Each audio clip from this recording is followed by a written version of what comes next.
At the start of the book, you explain that you've wanted to be part of the military since you were a young boy in South Texas. Has it been deeply disappointing to end your military career at the end of one of the most painful and embarrassing chapters in recent U.S. military history? No, actually, as I look back at my time in uniform, and actually I started wearing a uniform when I was about 16 years old, so it was over 40 years of putting on the uniform of our country.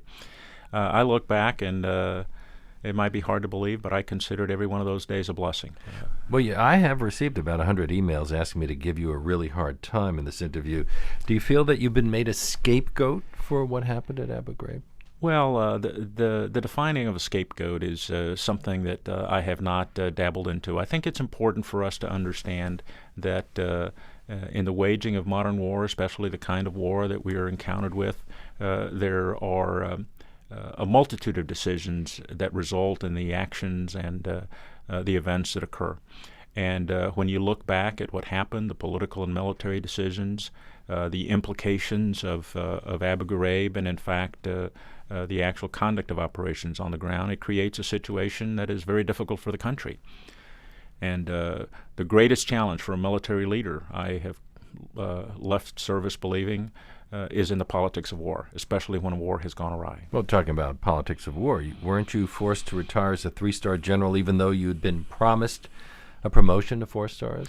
Well, that is true. I was forced to retire, and at the time when the decisions have to be made, whether I'm going to be nominated, the circumstances and the status of the war and the status of the investigations into Abu Ghraib are such that the conditions do not allow the administration to forward that nomination, and if forwarded, they probably would have not been approved by the Congress. So I understand why it is that they forced me to retire.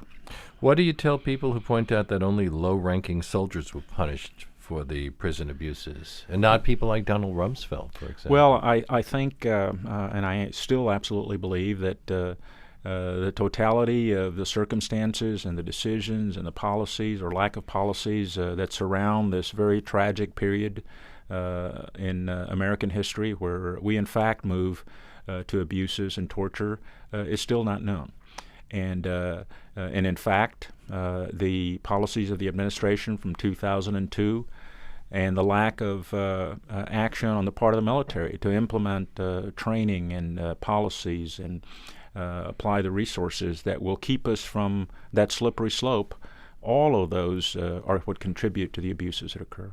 Let's go back. You say that you were, quote, vaulted up 2 levels of authority to become the Army's senior military commander in Iraq just days after President Bush made his famous mission accomplished speech. You were in Kuwait at the time? I was actually, yes, on the 1st of May, I'm in Kuwait. I've just arrived in the country. And I think it's important for America to understand the implications of that day. What has happened up to this point is that the orders have already been issued to withdraw the majority of our forces from Iraq. We're supposed to be down to only 30,000 by the end of August and into September.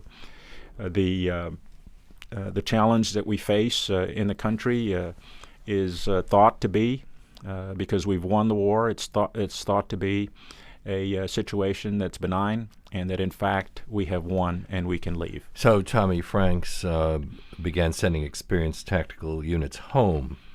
It's much bigger than that. It's not just the tactical units, but in fact the 2 headquarters that have been fighting this war. His headquarters and my next higher headquarters, both are dismantled and they've left the country by the end of May. The order to remove the forces is another contributor, and then you have 2 more incidents. You have General Garner and his organization is removed from the country and replaced by Ambassador Bremer. And then finally, Washington has transitioned back to normal peacetime business as usual.